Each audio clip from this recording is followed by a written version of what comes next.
Hello friends, जय माता दी। कैसे हैं आप सब दोस्तों? अगर पूजा पाठ करने के बाद भी आपके घर पे परेशानियाँ, दरिद्रता ये आपका पीछा नहीं छोड़ रही है, तो आपको कुछ बातें हैं जिनका ध्यान रखना चाहिए।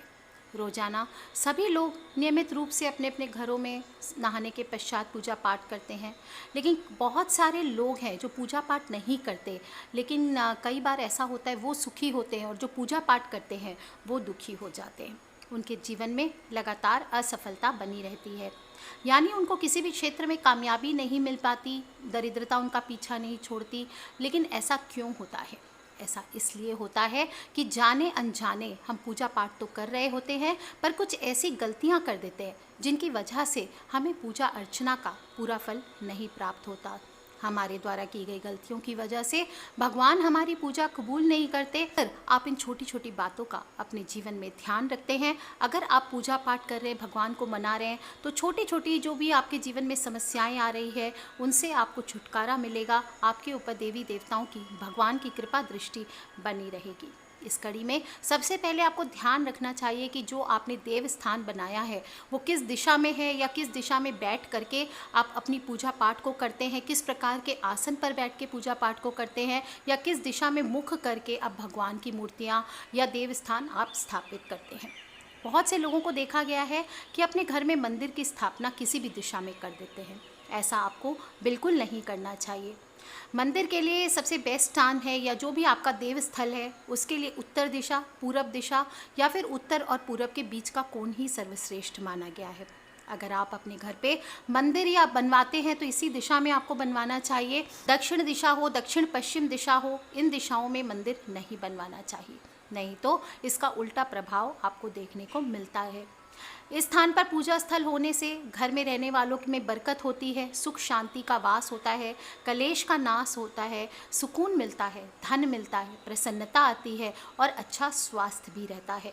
उत्तर पूर्व के कोण को ईशान कोण देव कोण माना गया है और यहाँ स्वयं भगवान शिव का वास माना गया है। देव गुरु बृहस्पति और केतु की दिशा भी यही मानी गई है। इसीलिए इस कोण में बैठ करके जो भी पूजा पाठ, आध्यात्म करते हैं, ये सभी चीज़ें बहुत ही बेहतर होती है। ध्यान रखें, सीढ़ियों से या रसोई घर के नीचे कई लोग बनवा लेते हैं, थोड़ा स्पेस होता है, वहाँ पर आप मंदिर आदि बना लेते हैं। ऐसा आपको नहीं करना चाहिए। और शौचालय के ऊपर या नीचे भी या उसकी सटी हुई वॉल से आपको मंदिर नहीं बनवाना चाहिए। इन केस अगर आप जगह की कमी की वजह से किचन में मंदिर बनवा लेते हैं तो ये भी गलत होता है, और अगर आप इससे आपको भारी नुकसान भी झेलना पड़ता है। और अगर इस प्रकार से आसपास बाथरूम है और आप बाथरूम और मंदिर की दीवार एक ही है तो आपको उपाय करनी चाहिए। थोड़ा सा स्पेस देके एक फॉल्स वॉल बनवा लीजिए और उसके ऊपर एक रोलिंग लाइन या थोड़ा सा कांच का काम आप करवा के रखें। इस प्रकार से आपको मंदिर बनवाना चाहिए। इस बात का भी ध्यान रखें कि जो आपका पूजा रूम है वो हमेशा साफ़ सुथरा पवित्र हो, और क्योंकि स्वच्छ वातावरण में ही देवी देवताओं का वास होता है और स्वच्छता से ही घर में सकारात्मक ऊर्जा का आगमन होता है। इसी के चलते हम पूजा घर को हमेशा साफ़ सुथरा और सुगंधित बना के रखते हैं। सुबह शाम अपने पूजा रूम में आपको गूगल की धूप भी ज़रूर जलानी चाहिए। पूजा घर में आप जो मूर्तियां आदि रखते हैं, सबसे पहले तो पंचदेव की पूजा रोज में नियमित रूप से करनी चाहिए। तो पंचदेव की आप मूर्तियां रख सकते हैं। इसके अलावा आपके कोई इष्ट देव हैं, उनकी मूर्ति आपको रखनी चाहिए। हम अक्सर क्या करते हैं, कहीं भी किसी देव स्थल गए, कहीं पर भी गए, वहाँ से कुछ मूर्तियाँ, जैसे सालासर बालाजी गए तो वहाँ से हमने सालासर बालाजी की फ़ोटो ले आई, खाटू श्याम जी गए तो वहाँ से फ़ोटो ले आई, वैष्णो देवी गए तो वहाँ से फ़ोटो ले आई। हर जगह हम जाते हैं तो मूर्तियाँ या फ़ोटो हम ला करके इकट्ठी करते जाते हैं। आपको कभी भी अपने घर में बिना बात की मूर्तियाँ, एक्स्ट्रा फ़ोटोज़ ये आपको नहीं रखनी चाहिए। बहुत पुरानी तस्वीरें हों, खंडित मूर्तियाँ हों, ये सभी चीज़ें आपको हटा देनी चाहिए। सभी को विसर्जित कर दें या किसी पीपल के नीचे आपको रख करके आ जाना चाहिए। जो लोग पितृ पूजा करते हैं, अक्सर हम क्या करते हैं, हमारे जो पूजा घर में जो हमारे जो पूर्वज हैं या हमारे पितृ सास ससुर हैं या कोई भी हमारे रिलेटिव हैं, उनकी मृत्यु हो चुकी है तो हम उनको भगवान के साथ ही विराजमान कर देते हैं। ऐसा आपको भूल से भी नहीं करना चाहिए। हमेशा दक्षिण दिशा में, दक्षिण की ओर आपको अपने पितृ का स्थान बनाना चाहिए और शाम के समय वहाँ पर एक दीप नियमित रूप से आपको जलाना चाहिए। अगर हम पूजा पाठ के स्थान पर अपने पितृ आदि की फ़ोटो रखते हैं तो ये शास्त्रों की दृष्टि से अशुभ माना गया है। पूजा आपकी सारी बेकार हो जाती है और घर परिवार पर उल्टा संकट आने लगते हैं। पूजा घर में आपको ध्यान रखना चाहिए, विषम संख्या में मूर्तियाँ नहीं रखनी चाहिए। जैसे गणेश जी की मूर्ति हो 1, 3 या 5, ये अशुभ माना जाता है। 2 मूर्ति आप रख सकते हैं, ये शुभ माना गया है। और ये स्थापित करते समय हमेशा ध्यान दें कि गणेश जी का चेहरा हमेशा आपके घर के मुख्य दरवाजे की ओर होना चाहिए। जो भी शिवलिंग रखते हैं, कई लोग पूछते हैं कि मैम हम घर पे शिवलिंग आदि रखें।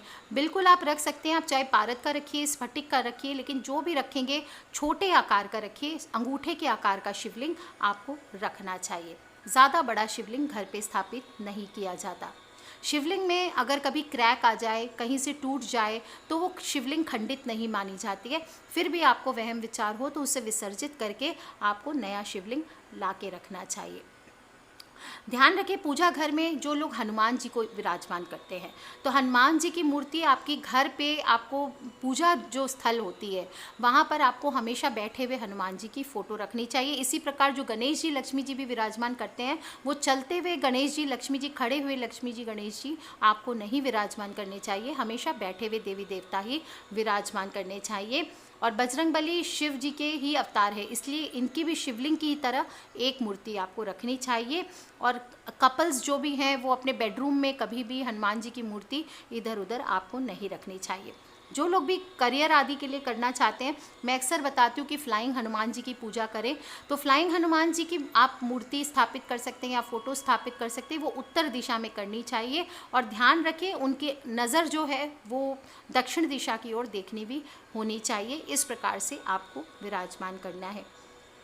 राधा कृष्ण की मूर्ति आप बेडरूम में रख सकते हैं। एक साथ रखिए राधा कृष्ण की मूर्ति, और छोटी मूर्ति रखें, कम वजनी रखें, ये बेटर है। अगर मूर्ति खंडित हो जाए, कभी क्षतिग्रस्त हो जाए, तो उसे तुरंत पूजा जल से हटा करके बहते जल में प्रवाहित कर दें। और ध्यान रखें, जब भी आप कोई भी देवी देवता का श्रृंगार आदि करते हैं तो इस प्रकार श्रृंगार करें कि उनका चेहरा लीपे पुते ना, गंदा ना हो, कि कहीं से कुमकुम बह रहा है, फूल माला आपने चढ़ाई है तो फूल माला आपके उनके चेहरे पे आ रहा है, आंखें ढक जा रही है, फेस ढक रहा है, ऐसे नहीं। जब भी आप जो भी देवी देवता हैं सभी को साफ़ सुथरे करके श्रृंगार करके रखें। और ध्यान रखें कि कोई भी, जैसे हमारे को कुछ नहीं सुहाता है कि हमारे चेहरे पे कुछ आ जाए या हमारे सिर पे कुछ आ जाए, इसी प्रकार से आपको उनका भी ध्यान रखना चाहिए।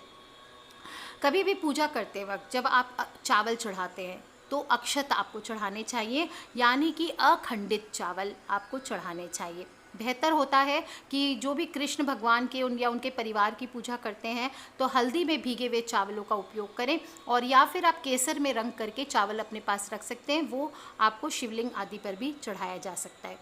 हल्दी से रंगे हुए चावल शिवलिंग पे नहीं चढ़ाए जाएंगे, इस बात का आप ध्यान रखें। जो भी पूजा में दीपक आदि पूजा का सामान है, घंटी है, जल का पात्र है, भगवान का पाटिया है, ये सभी चीज़ें खंडित ना हो, इस बात का ध्यान रखें। टूटे हुए दीपक का या खंडित दीपक का इस्तेमाल ना करें। शनिदेव हो, भैरवनाथ हो, काली माँ हो, जो भी तामसी देवी देवता है, इनकी तस्वीरें भी आपको अपने पूजा स्थल पे नहीं रखनी चाहिए। अगर ये आपके इष्ट हैं या आप सालों से इनकी पूजा करते हुए आए हैं तो भी ध्यान रखें कि इनकी मूर्तियाँ शनिदेव आदि की ये आपको ईशान कोण में रखनी चाहिए, यानी नॉर्थ ईस्ट कॉर्नर में। और सौम्य मूर्तियाँ यानी कि मुस्कुराती हुई मूर्तियाँ रखनी चाहिए।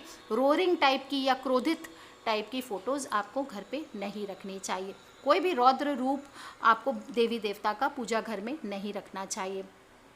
दोस्तों, जब भी आप पूजा करते हैं तो कई बार जो फूल होते हैं पुराने, बासी, कीड़े से खाए हुए, टूटे फूटे, ज़मीन पर गिरे हुए, इस तरह से आपको जो पुष्प होते हैं या बासी हो चुके आपने उतार के रखे हैं। कई लोग क्या करते हैं, उसे कई कई दिन तक जमा करके रखते हैं कि हम गंगा जी में विसर्जित करेंगे या कहीं और विसर्जित करेंगे। ऐसा आपको नहीं करना चाहिए। उसे आप हाथों हाथ उसी दिन उठा के किसी गमले में, किसी पौधे में या किसी पीपल के नीचे 2-3 दिन में मैक्सिमम आपको डाल देने चाहिए। कुछ पुष्प हैं जो बार बार भी चढ़ाए जा सकते हैं, जैसे कमल का पुष्प है, कुमुद का पुष्प है, ये 5 दिनों तक बासी नहीं माने जाते हैं। बेलपत्र हो, पान हो, तुलसी हो, ये जो होते हैं ये अगर थोड़े से टूट भी गए, खंडित भी हो गए और पुराने भी हो गए हैं तो भी आप इन्हें धोकर वापस से चढ़ा सकते हैं। दोस्तों, भगवान शंकर को केतकी या कुंद का पुष्प, विष्णु भगवान पर धतूरा, देवी माँ पर आकड़े का फूल और सूर्य भगवान को तगर का फूल भूल करके भी नहीं चढ़ाना चाहिए। लक्ष्मी माँ को कमल का फूल सर्वाधिक प्रिय है, तो उनके पूजन में लाल गुलाब, कमल ये आप चढ़ाइए। विष्णु भगवान को तुलसी हुई, मालती हुई, गुलाब हुई, कनेर हुआ, चंपा हुआ, कमल के पुष्प सर्वाधिक प्रिय हैं। और जब भी पुष्प चढ़ाते हैं कोई भी देवी देवता को, ये बात का ध्यान रखें कि हमेशा सीधा चढ़ाना चाहिए। बेलपत्र उल्टा चढ़ाया जाता है, चिकना भाग शिवलिंग की ओर होना चाहिए, लेकिन बाकी जो भी पुष्प होते हैं वो आपको सीधा करके चढ़ाना चाहिए। उल्टा पुष्प चढ़ भी जाए वैसे तो कोई दोष नहीं होता पुष्पांजलि आदि में, लेकिन फिर भी आपको ध्यान रख करके चढ़ाना चाहिए। श्री कृष्ण भगवान, विष्णु भगवान, उनके जो भी स्वरूप हैं, चाहे राम हो, कृष्ण हो, हनुमान हो, आपको सब में तुलसी पत्र ज़रूर अर्पित करनी चाहिए। जो भी दीपक जलाते हैं वो आपको ध्यान से जलाएं। दीपक जलाने से हमारे जीवन का अंधकार नष्ट होता है, हमारे जीवन में सकारात्मकता आती है, जीवन में सुख समृद्धि लेकर के आता है। और नियमित रूप से दीपक जलाने से घर में हमेशा सकारात्मक ऊर्जा सक्रिय रहती है। इसलिए नियमित रूप से घर में धूप दीप सभी को ज़रूर करना चाहिए। इससे वास्तु दोष भी खत्म होता है, नकारात्मक ऊर्जा खत्म होती है, जितने भी हानिकारक सूक्ष्म कीटाणु होते हैं वो सभी नष्ट होते हैं। साथ ही साथ जीवन का तो होता ही है, हमारे घर का भी अंधकार खत्म होता है और प्रकाश फैलाता है। इसलिए देवी देवताओं को दीपक ज़रूर दिखाना चाहिए और अनिवार्य रूप से इसे जलाना चाहिए। कैसे कैसे कहाँ दीपक जलाएंगे? रोज़ शाम के समय मुख्य द्वार पर एक दीपक, तुलसी का पौधा है तो वहाँ एक दीपक, अपने घर के पूजा स्थल में 2 दीपक आपको जलाने चाहिए, एक घी का दीपक, एक तेल का दीपक। घी का दीपक अपने बाएं हाथ की ओर जलाएं, जो तेल का दीपक जलाएंगे वो दाहिने हाथ की ओर जलाना चाहिए। घी के दीपक में हमेशा रुई की बाती आपको जलानी चाहिए। तेल का दीपक है उसमें आप चाहे तो रुई की भी जला सकते हैं, लेकिन लाल कलावे की बाती अगर यूज़ करते हैं तो ये बहुत अच्छा होता है। तेल आप सरसों का यूज़ कर सकते हैं, तिल का तेल यूज़ कर सकते हैं। और ध्यान रखें, जब भी पूजा करने या कोई पाठ करने या साधना करने बैठते हैं तो इतना तेल आपको या तेल या घी डालना चाहिए अपने दीपक में कि पूरी पूजा के दौरान वो जलता रहे। कभी भी आप पूजा कर रहे हैं, पाठ कर रहे हैं, ऐसे में बीच में दीपक नहीं बुझना चाहिए। दीपक हमेशा भगवान की प्रतिमा के सामने ही लगाना चाहिए। ऐसा नहीं कि भगवान के सामने बैठ के पूजा कर रहे हैं और दीपक आपने इधर उधर लगा दिया, ऐसा आपको नहीं करना चाहिए। दोस्तों, जो लोग भी प्रतिदिन इस प्रकार से घर में दीपक जलाते हैं उनके घर से दरिद्रता का नाश होता है, आर्थिक तंगी से मुक्ति मिलती है, साथ ही धन दौलत में वृद्धि भी होती है। और दीप जलाते समय हमेशा बोलें, शुभम करोति कल्याणम आरोग्यम धन संपदाम शत्रु बुद्धि विनाशाय दीपम ज्योति नमोस्तुते। सरल सा अर्थ है, बिल्कुल शुभ और कल्याण करने वाली, आरोग्य और धन संपदा को देने वाली, शत्रु बुद्धि का विनाश करने वाली दीपक की ज्योति आपको मेरा नमस्कार है। दोस्तों, बहुत ही खूबसूरत तरीका है घर पे रोज़ आपको पूजा करने का। जो लोग भी रोज़ नियमित पूजन करते हैं सूर्य देव को भी 1 लोटा जल ज़रूर चढ़ाना चाहिए। कुछ लोग कहते हैं कि लोटे में ये डाल लो, वो डाल लो। आप रोज़ में नियमित रूप से सिर्फ आप जल भी अर्पित करेंगे तो वो भी बहुत कल्याणकारी होता है। सिर्फ चढ़ाते समय ओम भास्कराय नमः, ओम सूर्याय नमः, ओम आदित्याय नमः, इस प्रकार से बोलते हुए जप करते हुए आपको सूर्य देव को 1 लोटा जल चढ़ाना चाहिए। पूरब मुखी होकर के चढ़ाएं। जिन लोगों के घर से सूर्य देव नहीं दिखाई देते हैं वो अपने घर पे तांबे के सूर्य विराजमान करके उनका पूजन कर सकते हैं। कुमकुम डाल सकते हैं, जल पे गुड़ डाल सकते हैं, लाल चीज़ें जो होती है वो लाल फूल हुआ ये आप जल में डाल करके अर्पित कर सकते हैं। पाप नाश के लिए काले तिलों का प्रयोग आप कर सकते हैं। उसी लोटे में जल लेकर के रोज़ आपको दक्षिण मुखी हो जाना चाहिए और अपने पितृ के नाम का जल आपको 1 लोटा ओम सर्वेभ्यो पितृभ्यो नमो नमः ये बोलते हुए आपको चढ़ाना चाहिए। साथ ही साथ ध्यान रखें, शाम के बाद आपको कभी भी पितृ को जल अर्पित नहीं किया जाता, इसलिए मृत व्यक्तियों के नाम का जल शाम के बाद अर्पित भूल से भी नहीं करना चाहिए। जो भी आप पूजा में बैठेंगे हमेशा जो आसन प्रयोग करते हैं वो लाल, पीले, पिंक, इस तरह के मरून कलर के आप कर सकते हैं। नीले और काले रंग के आसन सिर्फ शनिदेव, भैरवनाथ, काली माँ की पूजा में इस्तेमाल होते हैं, इसके अलावा आपको नहीं करना चाहिए। जो भी आपने पूजा पाठ किया, क्षमा याचना आपको ज़रूर करनी चाहिए।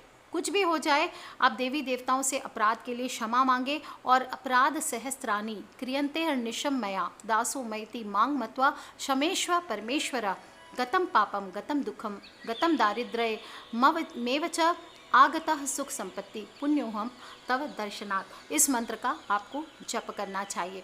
कैसे, मतलब इसका अर्थ क्या होता है? हे ईश्वर, मुझसे हर दिन अपराध होते हैं, मैं तुम्हारा दास हूँ, बस यही समझकर मेरे सभी अपराधों और गलतियों को माफ़ कर कर मुझ पर आप अपनी कृपा बरसाएं।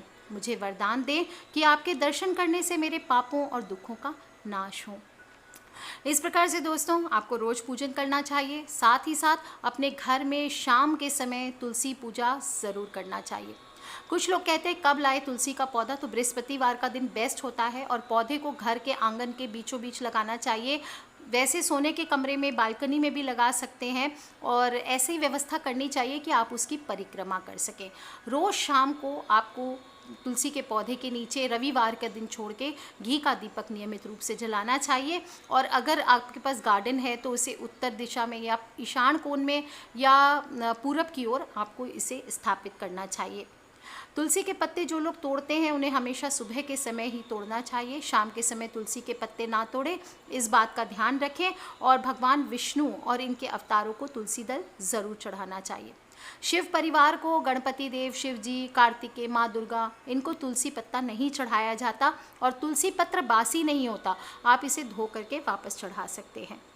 दोस्तों सभी हम जितने भी हिंदू जन हैं सभी सुबह शाम ईश्वर का ध्यान अवश्य करते हैं और अपने घर परिवार में शुद्धता के लिए समय समय पर धूप दीप करते हैं। घर में गूगल की धूप देते हैं, लो बाण आपको देनी चाहिए, जलानी चाहिए नज़र आदि के लिए। और हर अमावस्या को पितृ के नाम की धूप भी ज़रूर देनी चाहिए।